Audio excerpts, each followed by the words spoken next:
7 makanan untuk turunkan kolesterol jahat baik untuk jantung. Nombor 1, ikan laut dalam macam salmon, mackerel, sardin, kembung boleh juga. Tinggi dengan omega 3, EPA dan DHA untuk kurangkan triglyceride, stabilkan degupan jantung dan kurangkan keradangan saluran darah. Nombor 2, oat dan serat larut soluble fiber lah. Serat larut ni macam beta glucan akan ikat kita punya kolesterol LDL atau kolesterol jahat ni dalam usus dan buang keluar sebelum diserap. Okey. Nombor 3, kacang ataupun biji-bijian macam almond, walnut, chia seed, flaxseed.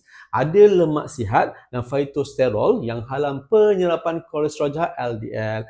Nombor 4 ni paling best tau. Buah beri atau blueberry, strawberry, cranberry kaya dengan antioksidan dan juga polyphenol akan turunkan kita punya stres oksidatif dan juga untuk tingkatkan kesihatan salur darah. Okay, nombor 5, avocado ni memang best. Saya suka sangat buah avocado ni. Nombor 5, sumber monounsaturated fats yang akan bantu untuk naikkan HDL, kolesterol baik dan juga akan turunkan LDL, kolesterol jahat. Nombor 6, minyak zaitun extra virgin ni memang favourite saya. Tinggi dengan oleic acid dan juga sebagai antioksidan, bagus untuk kurangkan keradangan dan juga untuk melindungi dinding arteri. Nombor 7, sayuran-sayuran hijau lah macam bayam, kale, brokoli, ada lutein dan juga fiber yang bantu untuk buang kolesterol dan jaga keanjalan saluran darah. Okey, ambil tahu, jangan keliru.